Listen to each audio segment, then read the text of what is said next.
Bonjour, bienvenue dans ce nouveau numéro du ZCL en direct de la C10 FM et RHT Guadeloupe 89.8. Voici, on aura comme invité aujourd'hui Emeline Adimar pour sa rubrique La location en meublé, une rubrique à ne pas rater. Et puis on verra la rubrique de la chronique de Francette Rosamond. Et puis voyons tout de suite, bonjour Keïssa, voyons tout de suite aujourd'hui les titres de l'actualité de ce mardi 16 janvier. Oui, bonjour Jean, voyons les titres qui font l'actualité aujourd'hui.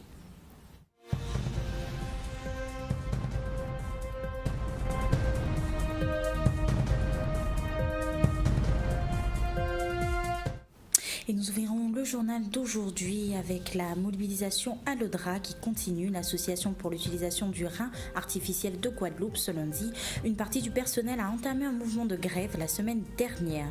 Et on poursuit avec la région Guadeloupe qui organise les lundis 16 et jeudi 18 janvier 2018 à l'espace régional du Rézé des ateliers de concertation relatifs à l'élaboration du plan unique des déchets.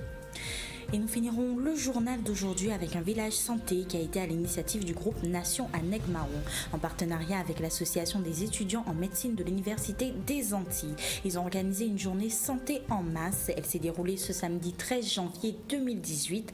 Nous en saurons plus dans la suite du journal. Et on continue tout de suite avec Jean. Oui, avec la chronique de Emeline Adimar, avec une très belle chronique aujourd'hui, un très beau thème, la location en meublé. Alors, Émilie, comment distingue-t-on la location meublée et la location nue ? D'accord. Alors bonjour Jean, bonjour chers téléspectateurs. Déjà, je commencerai par présenter mes meilleurs vœux pour cette nouvelle année de santé pour chacun de nos téléspectateurs, mais aussi et surtout de croissance et d'expansion pour tous ceux qui ont des entreprises, comme le disait une de mes amies. Alors, pour pouvoir répondre à votre question concernant la location meublée et la location nue, donc il faut effectivement distinguer les deux parce que même s'il y a des règles qui sont communes aux deux, à savoir effectivement que ce soit de la location meublée ou en nu, il y a effectivement des charges à payer, que vous avez le montant des loyers. Il y a des points qui diffèrent, notamment en ce qui concerne la durée de la location, que ce soit en nu ou en meublé, mais également le préavis de départ, qui ne sera pas forcément le même si on loue en meublé ou si on loue en nu. Principalement pour le meublé, ce qu'il faut retenir, c'est que le logement pour lequel vous louez en meublé doit être muni de tout le mobilier nécessaire à l'habitation, faute de quoi il peut y avoir effectivement une requalification en location nue. Donc il y a des caractéristiques à avoir. Oui, tout à fait. Alors, un logement meublé doit être un logement décent, équipé d'un mobilier en nombre et en qualité suffisant pour permettre aux locataires d'y dormir, manger et vivre convenablement au regard des exigences de la vie courante. Alors, il faut savoir qu'il existe une liste que vous pouvez retrouver effectivement sur Internet, chers téléspectateurs, qui reprend la liste exhaustive du mobilier nécessaire pour que la qualification en meublé soit reconnue, en sachant qu'effectivement, comme par exemple, le logement doit détenir une literie, mais avec des caractéristiques particulières. Également, un dispositif d'occultation des fenêtres, donc on entend par là plus des rideaux, en d'autres termes communs, des plaques de cuisson, un four à micro-ondes, un réfrigérateur, etc. Donc ça veut dire qu'il y a quand même pas mal d'éléments qui doivent être dans ce logement afin que cette qualification puisse lui être reconnue. Mais dites-nous, Emeline, en ce qui concerne la location meublée, existe-t-il des particularités fiscales ? Alors, il faut savoir, et ça c'est vrai que je pense qu'il y a quand même pas mal de téléspectateurs qui n'ont pas l'information, que normalement c'est au bailleur, alors d'une part ça ils le savent, c'est au bailleur d'acheter le mobilier qui rentre dans le logement, oui tout à fait, puisqu'on fait de la location meublée, mais c'est surtout qu'en fait ce mobilier doit être inscrit à l'actif du bilan du bailleur. Donc si on parle de bilan, c'est qu'on parle de comptabilité, et si on parle de comptabilité, on parle de règles fiscales spécifiques. Donc, pourquoi ? Parce qu'en fait, les revenus que le bailleur va tirer de sa location, normalement, sont imposés dans la catégorie des bénéfices industriels et commerciaux. Dès lors qu'on parle de bénéfices industriels et commerciaux, comme je dis, c'est une particularité, une spécificité comptable qui nécessite parfois, effectivement, de se rapprocher de son expert comptable pour pouvoir savoir, effectivement, quelle est la catégorie à retenir et quelle est la typologie d'imposition dans laquelle on sera imposé. Cela sous-entend qu'il faut une déclaration ? Comment ? Cela sous-entend qu'il faut une déclaration. Oui, tout à fait. Alors, sauf si on opte pour le régime de la micro-entreprise, la déclaration, enfin du moins le résultat qui sortira de cette micro-entreprise sera reporté sur la déclaration d'impôt sur le revenu du particulier qui fait de la location. Ou alors, si jamais effectivement il y a une option pour le régime réel, ce sera fait ultérieurement sur une déclaration séparée, donc bien en termes de bénéfices industriels et commerciaux. Alors, Emeline, paraît-il, peux-tu me confirmer que quand on loue un bien meublé, normalement, si l'un des meubles vient à se dégrader ou à mourir, par exemple une télévision, normalement c'est au bailleur de... Oui, puisque là ça fait partie effectivement normalement des biens. Alors ça dépend de quelle est la nature de la panne. Si la panne est due à une vétusté liée même au bien, alors que au moment de l'acquisition ou au moment de la panne, que ça se rapporte à une dépense qui normalement devrait se rapporter au propriétaire, oui, c'est au propriétaire de changer. Mais si c'est par exemple, je sais pas moi, un bris de la télé fait volontairement par le locataire, c'est au locataire de remplacer la télé qu'il aura brisée. D'accord. En outre, cela veut dire, pour rejoindre ce que tu disais tout à l'heure, que le loueur doit effectuer les déclarations fiscales lui-même ? Oui, tout à fait. Enfin, il doit du moins se rapprocher soit d'un conseil ou alors effectuer les déclarations fiscales lui-même s'il a suffisamment de compétences pour pouvoir le faire directement. Et pour le logement non meublé, comment ça se fait ? Comment ça se passe ? Il est obligé de faire la déclaration fiscale ? Non, mais pour le logement non meublé, il ne sera pas assimilé à un bénéfice industriel et commerciaux. C'est-à-dire que dans le cas d'un logement non meublé, les revenus sont imposés dans la catégorie des revenus fonciers. Donc là aussi, c'est toujours aussi sur la déclaration d'impôt sur le revenu, mais sauf qu'on n'est pas dans la catégorie des bénéfices industriels et commerciaux. C'est juste qu'il faut bien faire la distinction quant au régime fiscal auquel on relève en fonction qu'on soit en meublé ou qu'on soit en non meublé. Voilà. Et comment sont imposés les bénéfices du loueur meublé ? Alors, il faut savoir déjà qu'il faut distinguer deux types de loueurs, parce qu'on a le loueur meublé professionnel et il y a le loueur meublé non professionnel.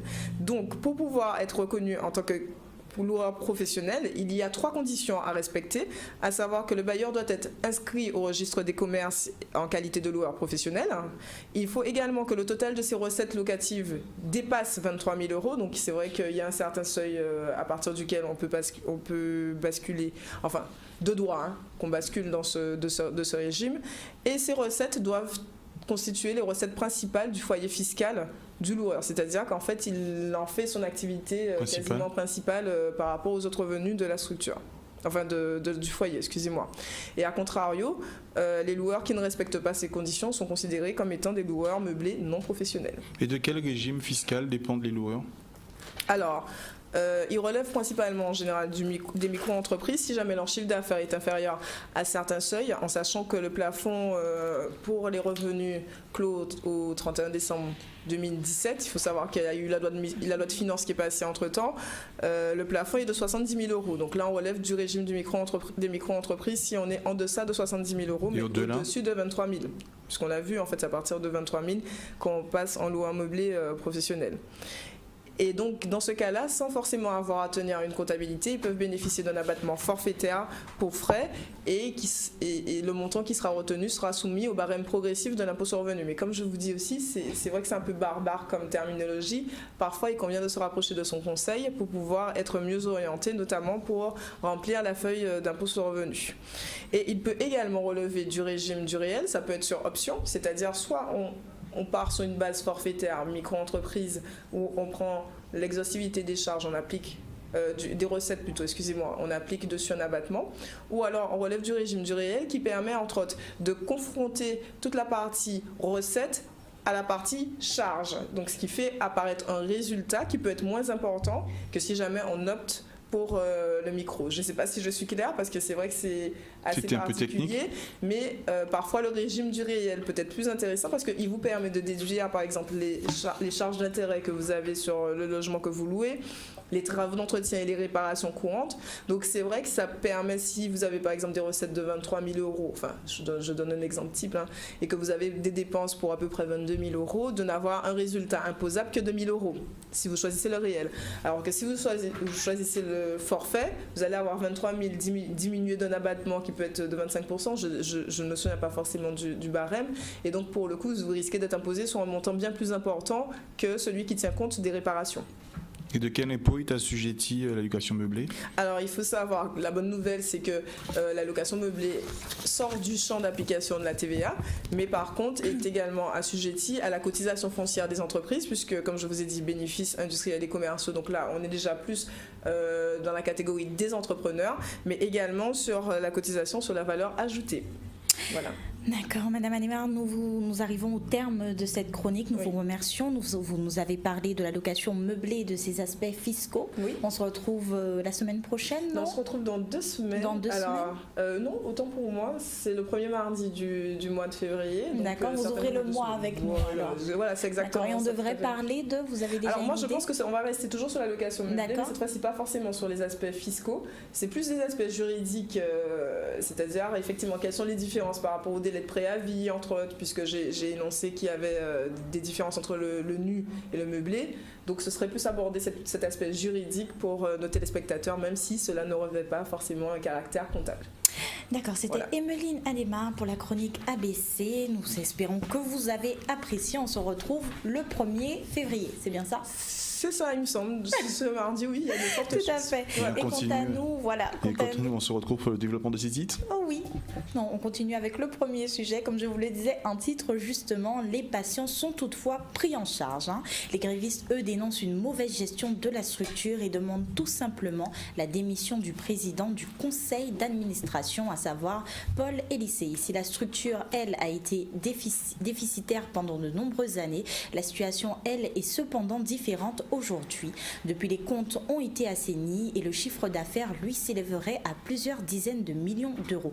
Malheureusement, cela ne semble pas être suffisant pour le personnel mécontent. Le reportage avec Michel Héraclide. Quand il y en a dit concernant le conflit à l'Odra, c'est un problème de mauvaise gestion que nous avons dénoncé. En effet, depuis une dizaine d'années que le président est là, c'est toujours des trucs bizarres qu'a fait, un certain nombre d'emplois fictifs qui créés. Nous avons un avocat que nous avons payé tous les mois, nous avons payé l'argent. Dernier bitin qu'il fait, c'est qu'il a embauché madame en CDI sans période d'essai. Donc ça, nous continuons à dénoncer ça, d'autant plus que nous avons un déficit de moins 700 000 euros. Donc nous, le personnel, nous en grève, mais nous continuer à assurer les soins. Mais par contre, nous avons goumé pour pérennité à l'entreprise là, pour que demain, l'entreprise là, ça continue à rouler, continue à être au service à Guadeloupéen. Pour l'instant, nous aussi, piquons grève là, nous attendons le président là pour démission par rapport à tout dysfonctionnement qu'il y a en entreprise là. Et formiciers aujourd'hui, je savent que nous pas bouger en entreprise là encore. Parce qu'il a déjà fait assez et nous demandons de démissionner.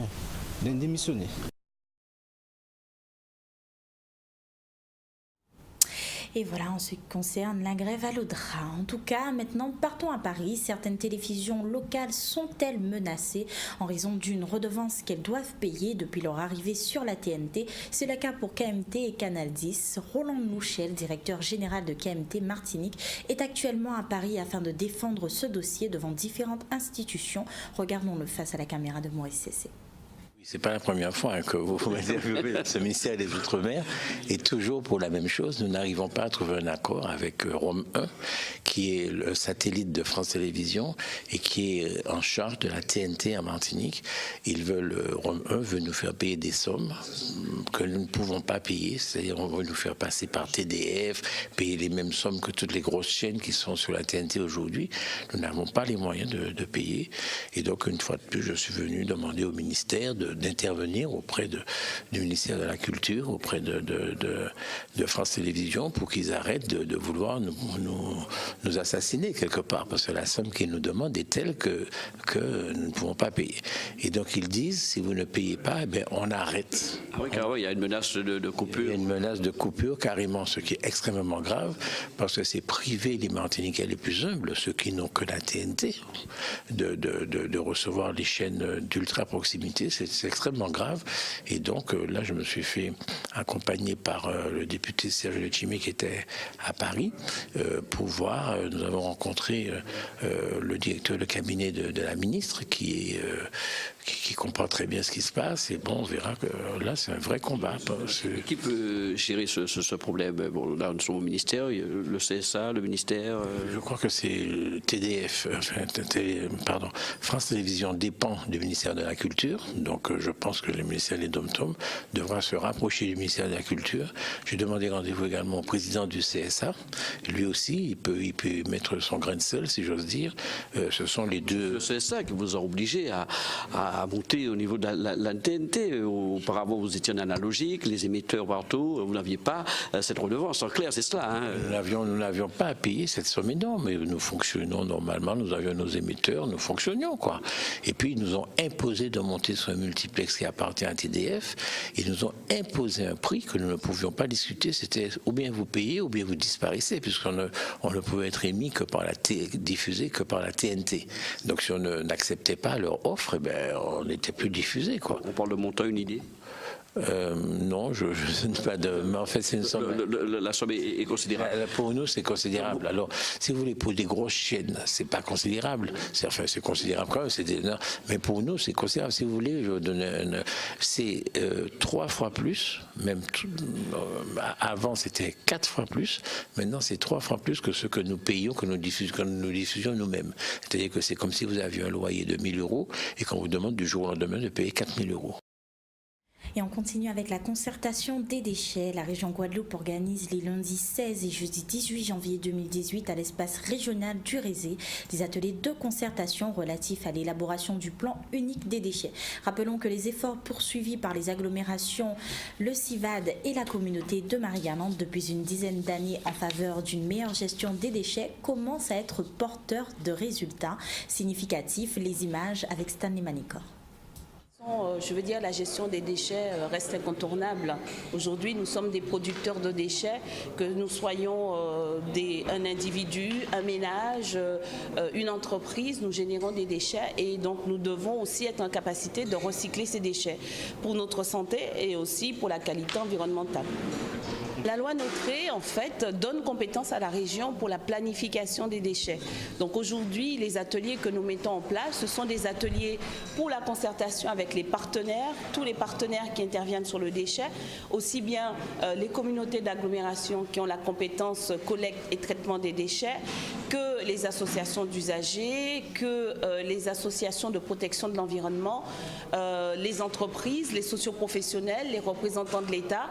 Donc aujourd'hui, nous travaillons ensemble sur 4 ateliers, les déchets non dangereux, les déchets dangereux, les déchets du BTP et les plans d'action de l'économie circulaire. Donc c'est une action concertée de tous ces partenaires pour pouvoir élaborer un plan unique de gestion des déchets. Eh bien un plan qui va nous permettre d'avoir une vision au moins sur les 12 prochaines années à venir. En termes à la fois de niveau, nous allons fixer des objectifs à atteindre. Aujourd'hui, nous enfouissons 75% de nos déchets et nous ne valorisons et recyclons que 25%. Évidemment, nous voulons inverser ce ratio-là et nous projetons effectivement à l'horizon 2030 d'aller vers 50% d'enfouissement et 50% de recyclage.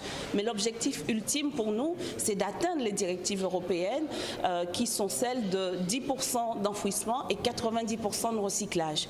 C'est vrai que c'est dur, ce sont des objectifs durs à atteindre, mais il faut qu'on rappelle aux Guadeloupéens que chaque déchet recyclé, c'est un emploi à la clé. Donc il faut qu'on recycle au maximum pour que ça puisse générer des emplois.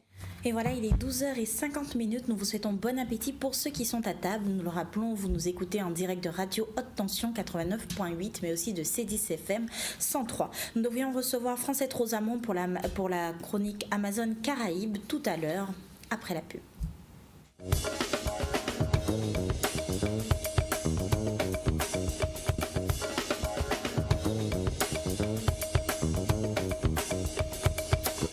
de retour sur le plateau du ZCL, il est 13h, Keïssa Zorobel, un rappel des titres.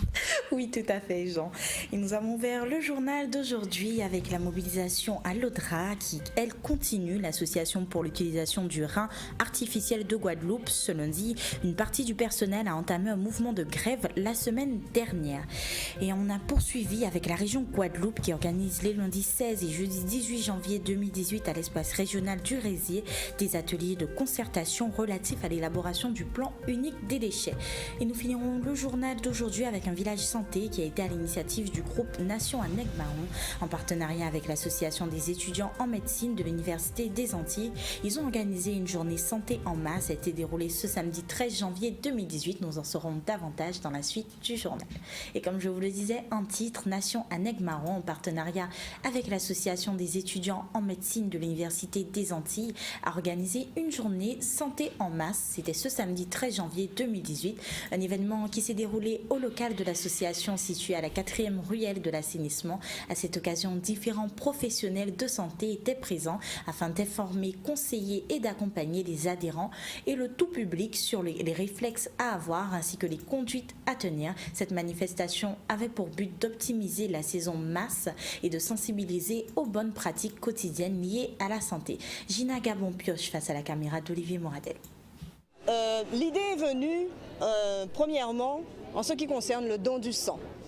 Le don du sang, nous avons donc l'association EFS qui fait donc des annonces régulièrement dans les médias pour sensibiliser la population par le manque de sang qu'ils peuvent donc collecter. Donc à partir de cette idée-là, je me suis dit pourquoi pas adjoindre donc d'autres associations qui défendent aussi les intérêts de notre population en ce qui concerne les différentes maladies. C'est une manière de donner l'information à nos membres parce que il y a toute génération dans le MAS.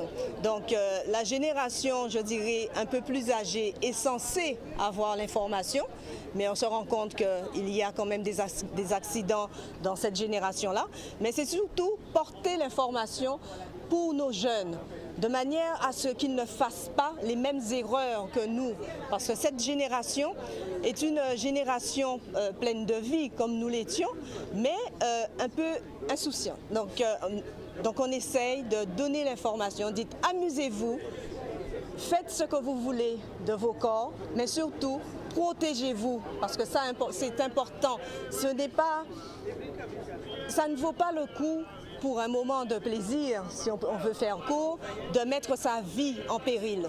Donc se protéger, c'est protéger sa vie, mais c'est protéger aussi la vie des autres, parce qu'il ne faut pas oublier que quand on est contaminé, on est infecté, on est là aussi pour transmettre finalement. Donc on transmet. Et quand on transmet, on connaît un petit peu ce qui se passe et donc la multiplication des personnes infectées se fait très rapidement à ce moment-là.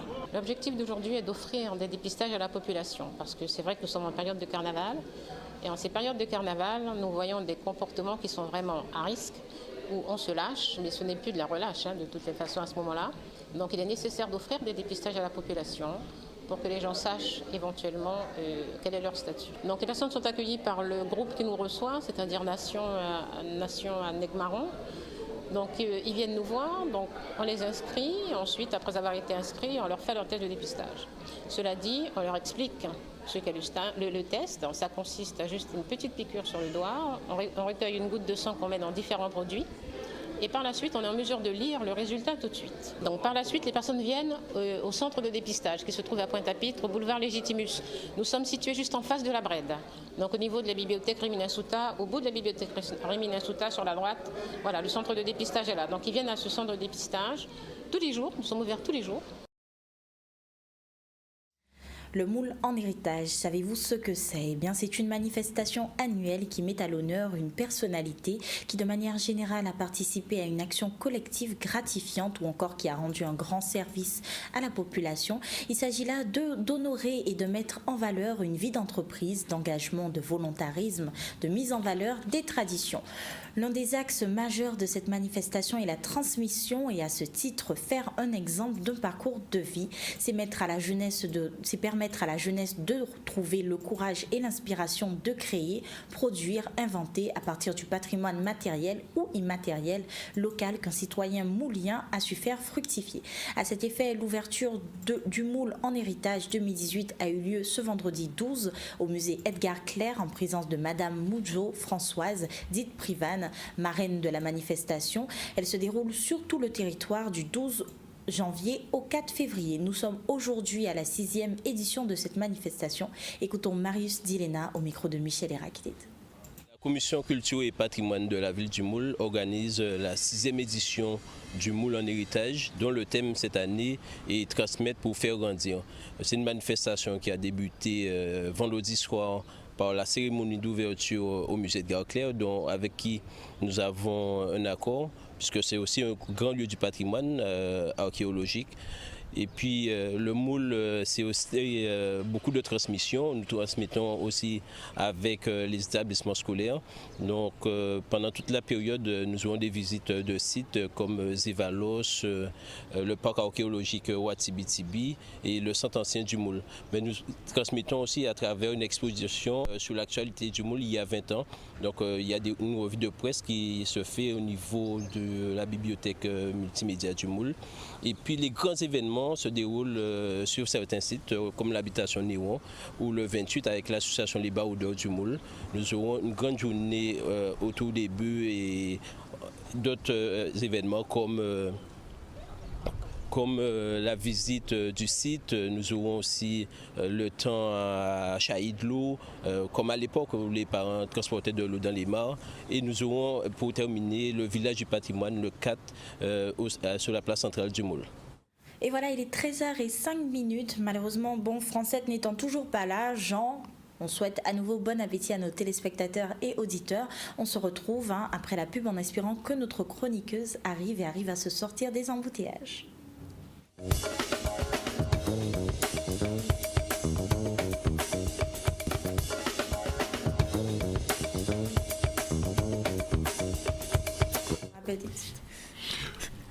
On se retrouve pour la suite. Rappel des titres avec vous, Keïssa ?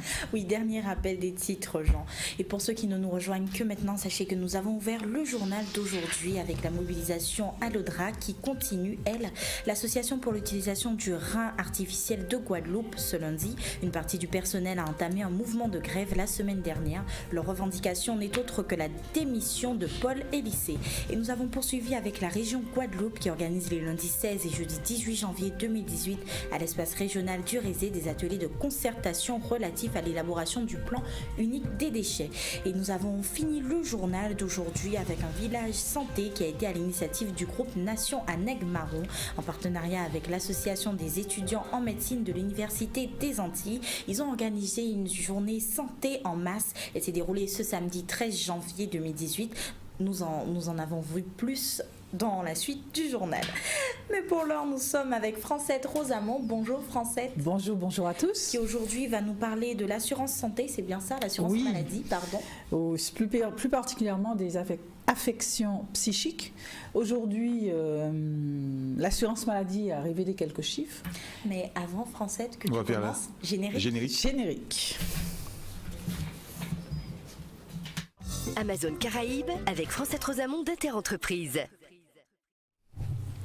On retourne. Après la RSI la semaine dernière, le régime social des indépendants, aujourd'hui on se penche, Francette Rosamond, sur l'assurance maladie. Absolument. En fait, j'ai repris cette information qui est parue aujourd'hui au niveau national et qui est vraiment interpellante. L'assurance maladie a révélé ces chiffres sur les accidents de travail un fort développement des maladies psychiques. C'est-à-dire. Alors, Francette, les maladies psychiques, ça peut se caractériser à.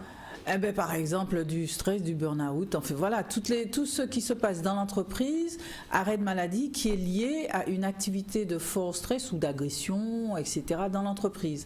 Et donc jusqu'à présent, c'était je ne dis pas que c'était pas reconnu, mais disons, voilà, quand on parlait d'accident du travail, on parlait surtout de chute, de manipulation d'engins, de posture, de choses comme ça, mais rarement de maladies psychiques. Et il faut savoir que encore en février, il n'y a pas très longtemps, en février 2017, à l'Assemblée nationale, il y avait des discussions pour pouvoir reconnaître le burn-out comme une maladie professionnelle. Donc, un focus est particulier porté sur ça, notamment parce qu'il y a depuis à peu près 5 ans une volonté de mieux les connaître et donc une vision plus précise. Et le constat, c'est qu'en 5 ans, il y a une progression très significative.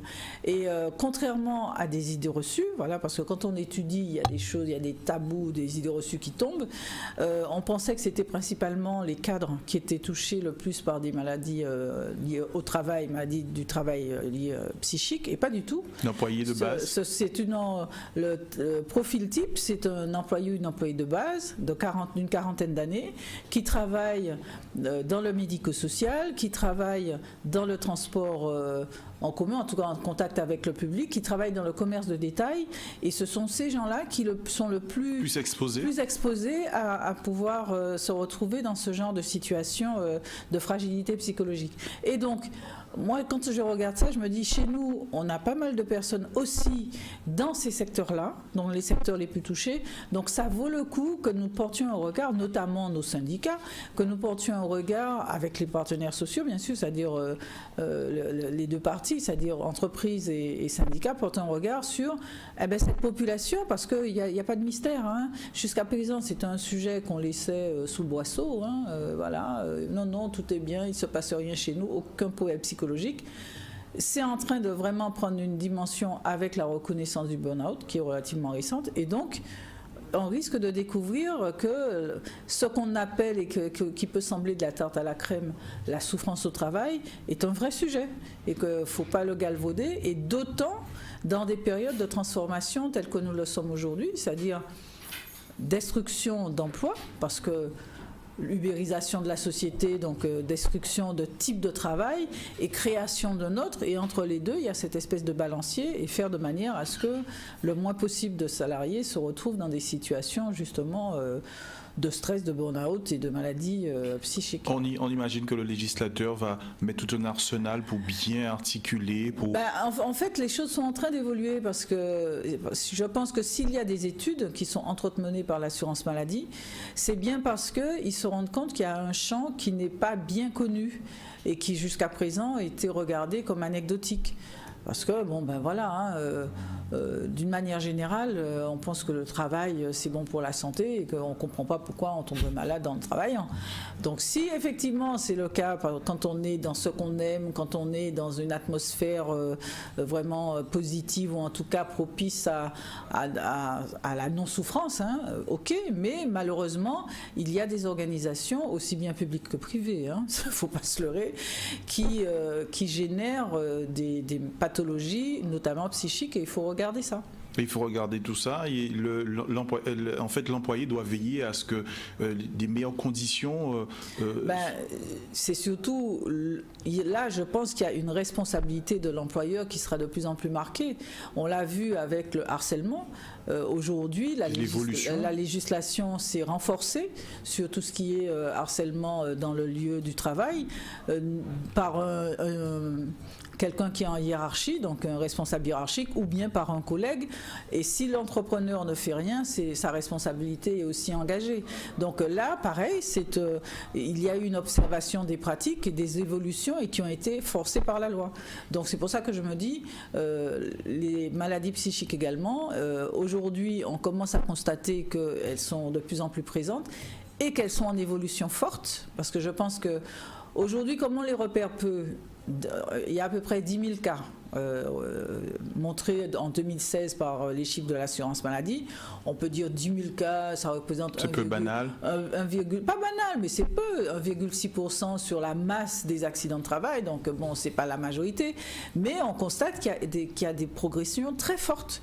Et quand c'est comme ça, ça veut dire deux choses: soit il y a plus de déclarations, soit il y a plus de reconnaissance, c'est-à-dire que les médecins du travail qui sont chargés de recevoir ces salariés osent de plus en plus reconnaître que ce sont ces conditions-là, stress, agression, etc., difficultés dans le travail, qui génèrent ces pathologies, alors qu'avant on avait plutôt tendance à dire mais non, c'est dans votre vie personnelle et que vous ramenez ça au travail. Donc là, de plus en plus, il y a un regard particulier qui est porté sur ça. Donc demain, c'est très clair, il y aura sans doute une législation qui va se renforcer avec en plus la jurisprudence pour pouvoir faire de manière à ce que les pratiques changent. D'ici là, tout un chacun devrait faire attention à... Bon, moi, c'est pour ça que j'ai repris ce sujet, parce que je pense que c'est une alerte qui doit concerner tout le monde. Il y a la responsabilité de l'employeur, il y a la responsabilité du salarié et il y a la responsabilité des partenaires sociaux de manière plus large. La sécurité sociale doit faire des contrôles. Les syndicats doivent reprendre ça peut-être à leur actif et non pas uniquement l'augmentation de salaire. Et la médecine du travail La médecine du travail doit regarder aussi, même si ces conditions ont été un peu... ces moyens sont en train d'être revus, etc. Mais c'est un champ qui s'ouvre, qui sera de plus en plus regardé, et il ne faut pas se voiler la face. Si on a repéré ça au niveau national, il y a certainement chez nous aussi. Certainement chez nous, on va pas y échapper, Francette Rosamond. La surexposition aujourd'hui sociale en Guadeloupe comme en Martinique peut générer disons que quand on est dans une période où le travail est rare, parce qu'on voit bien, on a des taux de chômage qui sont importants, donc ce qui veut dire que ça crée de l'instabilité et du stress, quoi, aussi bien des deux côtés, c'est-à-dire une activité, donc moins de travail, et des activités qui sont par exemple, en ce moment, nous sommes en train de faire une enquête sur le BTP en Martinique. Il y a une espèce de séisme qui est en train de toucher ce secteur-là. Je cite une entreprise qui avait, il y a un an, 85 salariés. Aujourd'hui, ils en ont 35. Qu'est-ce qui peut provoquer ? Parce qu'en fait, il n'y a pas de marché qui sortent. Il y a une espèce d'immobilisme depuis 2 ans. Les fonds européens ne circulent pas. Les dossiers, il y a un certain nombre d'éléments. Les bailleurs sociaux ne construisent pas suffisamment de logements. Il était prévu d'en construire 1200 en 2016. Ils en ont construit que 470, quoi. Donc ça fait quand même un gap. Donc pourquoi, comment ?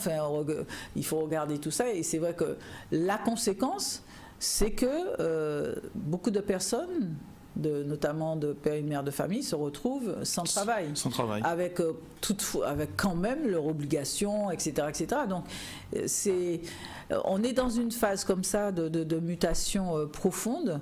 En plus, il y a de nouveaux entrants qui viennent bousculer les acquis. La concurrence, le dumping. Les nouveaux, c'est pas forcément du dumping. Là, je vais prendre le cas de la banque. La banque est en mutation profonde avec l'arrivée des banques en ligne. Vous avez entendu dire que Orange va bientôt diffuser sa banque en ligne aux Antilles. Donc, ce qui veut dire que il y a peut-être des réseaux locaux qui ne font pas assez de business et qui vont commencer à réfléchir est-ce qu'ils restent ou pas. De plus en plus, on entend parler de ça pour certains réseaux bancaires. Donc, j'ai parlé du PTP, mais regardez, je parle de la banque. Et on aurait pu imaginer que la banque est bien solide, qu'elle n'a pas de problème.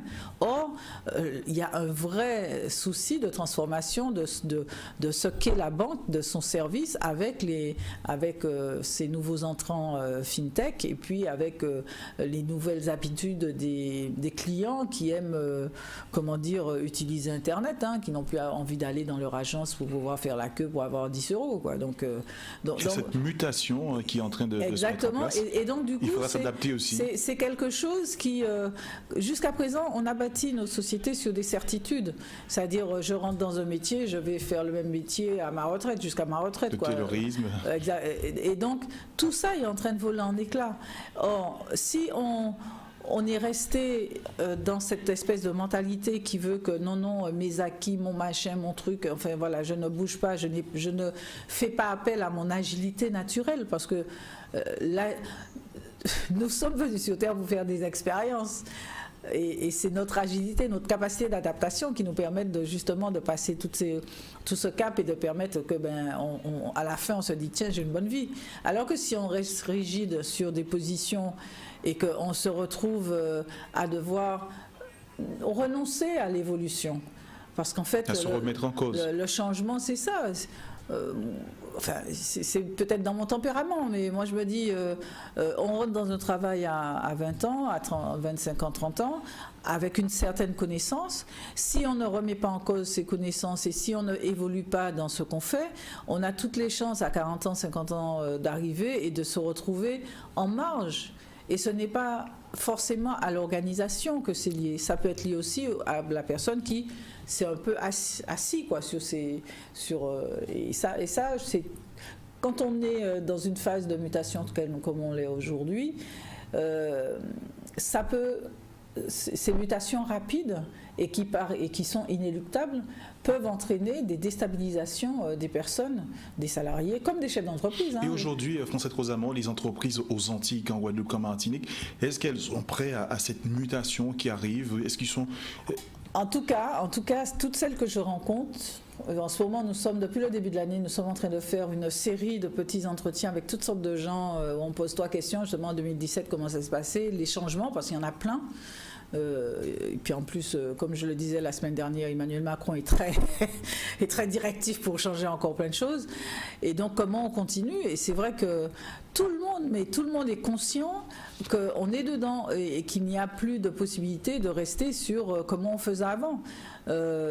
Aujourd'hui, les budgets sont revus, la manière. Puis c'est vraiment. Moi, je trouve que l'instant est intéressant aussi parce que le consommateur reprend la main sur des choses qu'avant on lui imposait en quelque sorte. Donc, je trouve que ça... Le fossé est en train de se refermer un peu. Non seulement il se referme, mais on n'est plus en train, dans une espèce d'hégémonie d'une partie, de se dire tu veux peindre ta maison en bleu? Eh ben non, c'est pas bleu, c'est rouge. Parce qu'il n'y a que du rouge, et puis ça sera du rouge et encore du rouge. Non, aujourd'hui, on a la possibilité d'avoir du bleu, du vert clair, comme on veut. Parce que les technologies ont ouvert le champ. Alors c'est vrai, ça ouvre le choix. Mais c'est vrai aussi que ça a des inconvénients de détruire un certain type d'emplois qui n'étaient pas suffisamment qualifiés. Et c'est là que je me dis, et c'est pour ça que le gouvernement est en train d'essayer de mettre le paquet, est en train de modifier le plan, ça annonce un plan de formation professionnelle parce qu'il y a un très gros sujet de mutation des métiers, toutes sortes de métiers, de manière à ce que plus de gens se retrouvent en activité par rapport à de nouveaux talents qu'ils doivent acquérir. Donc, c'est vrai que la période peut paraître extrêmement, difficile à vivre pour certains parce que ça oblige de se remettre en cause. Mais une remise en cause n'est pas forcément négative. Elle peut être positive. Absolument. Alors, Francette Rosamond, il y a une entreprise dans le Nord Basse-Terre qui s'est lancée dans l'énergie solaire. Absolument. Valorem, qui est en train d'installer un parc éolien avec batterie sur la commune de Sainte-Rose, en Guadeloupe. Alors, quand cette entreprise décide de se lancer, elle a mené des prospections, Oui, c'est sans doute un appel à projet de la CRE, donc de la Commission de régulation de l'énergie. Et ensuite, c'est avec une technologie différente parce qu'il y a des besoins de soulager le réseau d'EDF. C'est-à-dire de plus en plus, par exemple dans le cas de ce parc éolien, il y aura 8 éoliennes, donc d'une capacité de 16 mégawatts, donc une capacité pour fournir de l'électricité à 17 000 personnes. Donc c'est pas. C'est à peu près la population de Sainte-Rose. Absolument. Donc ce qui veut dire que de plus en plus, il y a des gens, des opérateurs privés, qui se mettent en capacité de produire de l'électricité et de pouvoir injecter sur le réseau.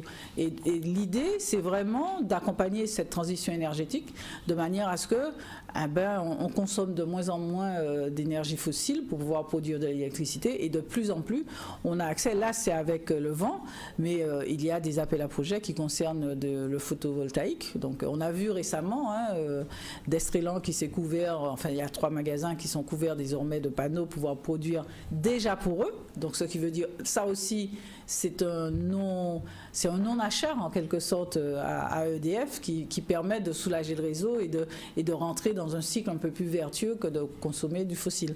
Donc oui, c'est un vrai sujet, c'est-à-dire de plus en plus il y a des opérateurs qui se lancent et je reste persuadée que dans quelques temps, certains groupes vont amorcer des mutations, enfin des transitions d'activités, parce qu'il y a des activités qui vont moins bien, vers la production d'énergie, soit pour eux-mêmes, soit pour le compte d'EDF, et on verra de plus en plus comme ça des opérateurs. Et pourquoi Sainte-Rose, le groupe stratégiquement c'est simplement que c'est là qu'ils ont trouvé ce qu'il fallait comme terrain, voilà, et puis comme position pour le vent et tout, puis que l'installation d'éoliennes fait toujours l'objet de mesures spécifiques, de manière à ce que ce soit entre le vent et la production, on soit dans le meilleur ratio. Donc c'est par là que ça s'est passé. Voilà, ils seront, je pense, d'ici la fin du premier semestre, voire le début du deuxième, ils seront en activité. Ils seront opérationnels. Voilà. Et puis ils ont, batterie, voilà, c'est tout nouveau pour chez nous. Jusqu'à présent, on n'avait pas de production avec des batteries. Et puis dernier petit sujet, encore de l'eau, toujours de l'eau et encore de l'eau. Décidément, Français, depuis le début de l'année. Voilà, on ne parle que de ça. Donc là, c'est une petite taxe qui est en train d'arriver. Une taxe. On n'a pas d'eau et il y a une petite taxe. Voilà, il y a une petite taxe. Alors, elle concerne la gestion des milieux aquatiques et prévention des inondations, donc ça s'appelle GEMAPI, donc c'est de plus en plus, faut faire attention aux inondations dans les zones littorales, et donc normalement, jusqu'à présent, c'était les départements et les régions qui étaient censés gérer ces préventions de l'inondation dans nos départements, et depuis le 1er janvier 2018, ce sont les intercommunalités. Donc on a entendu que les intercommunalités sont en train de se dire tiens, on va peut-être prendre une directive sur l'eau. Eh ben il y a une petite chose qui arrive encore pour eux. Le contribuable, ceux qui nous écoutent, alors ils seront taxés ou pas? Oui, pas eux qui sont taxés, c'est nous qui sont taxés. Donc ils pourront mettre une taxe jusqu'à hauteur maximum de 40 € par an pour pouvoir financer l'aménagement contre les inondations. Alors c'est sûr qu'il y a une période de transition qui va s'ouvrir, vu que jusqu'à présent c'était entre autres les préfets qui géraient ça, et donc le préfet est censé être en appui pour la transition. Donc, et puis tant qu'il n'y aura pas une convention signée entre soit les communes ou bien le département région avec les intercommunalités, chacun gérera encore ses inondations comme il peut, quoi. Des brèves? Voilà. C'était ma dernière petite brève. Et alors juste peut-être vous donner une petite nouvelle de notre TCSP, transport en site propre, qui a du mal à démarrer, vu que je sais qu'il y a une délégation de la Guadeloupe qui était venue voir ce que c'était. Alors il ne faudrait vraiment pas qu'ils fassent comme ça qui s'est passé en Martinique. Donc là, on était censé commencer, le TCSP était censé rouler lundi dernier. Et pour l'instant, il est encore à l'arrêt parce que d'une part, il y a encore des modalités pratiques et techniques à mettre en route, mais deuxièmement, il y a une polémique de nouveau qui s'est enclenchée avec l'ancienne mandature, notamment à travers un écrit de Serge Etchimi qui dit que ça ne peut pas commencer parce qu'on n'a pas réglé avec les taxicos, les machins, etc. Mais je me dis, quand je regarde et je lis cet écrit encore ce matin dans l'avion, je me dis, il y a des gens qui vraiment devraient ne pas écrire, ou en tout cas se lever, faire autre chose, aller dans leur champ, regarder les oiseaux, parce que quand on a soi-même été pendant tant d'années sur ce dossier et qu'on n'a pas pu le sortir à un montant acceptable pour le budget public, on se dit, bon, il faut commencer quoi. Il ne faut pas venir verser un petit peu d'huile sur le feu, c'est pas la peine. Merci François Rosamond pour cette chronique. On rappelle l'assurance maladie avec ces nouvelles formes de maladies qui seront considérées. Et puis l'initiative de cette entreprise qui s'installe dans le Nord-Bastère avec le parc pour le vent. Et puis cette petite taxe qui sera gérée par les intercommunalités. On se retrouve mardi prochain, François. On se retrouve mardi prochain. Avec certainement une nouvelle chronique qui sera. On attend. Vous avez déjà une idée? Ah non!